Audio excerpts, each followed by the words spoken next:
Computer scientist Shwetak Patel and his team are developing new sensing systems. The initial focus was really around energy and water monitoring.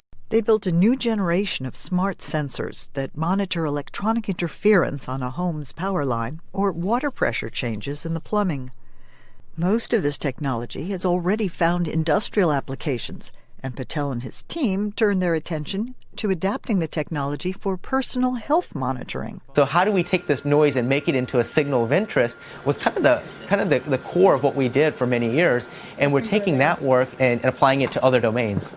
They're looking to take advantage of all the functionality built into our smartphones. With the user's permission, this app can use the microphone built into most smartphones to listen to background noises, such as coughing, searching for patterns that suggest a trip to the doctor might be in order. We construct these models that try and understand how sound works, what its patterns are, and we give it a whole bunch of examples of different kinds of audio, things like people talking, things like people laughing, sneezing, and of course coughing. This app uses a phone's camera to check hemoglobin levels in blood by analyzing the color of capillary fluids through the skin. Generally, what happens is if you're anemic, your blood's going to be a little less red. And we take advantage of that by putting your finger over a camera of a phone. The camera of the phone can actually see the coloration of the blood. And this test uses the camera to help parents worried about jaundice in newborn infants. Now, jaundice is something that doctors who have seen tons of babies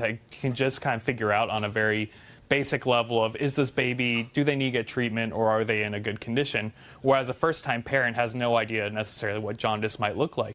The researchers say the built-in sensors found in smartphones are already commonplace, but their applications and their implications for our health and well-being may be more far-reaching than we ever imagined.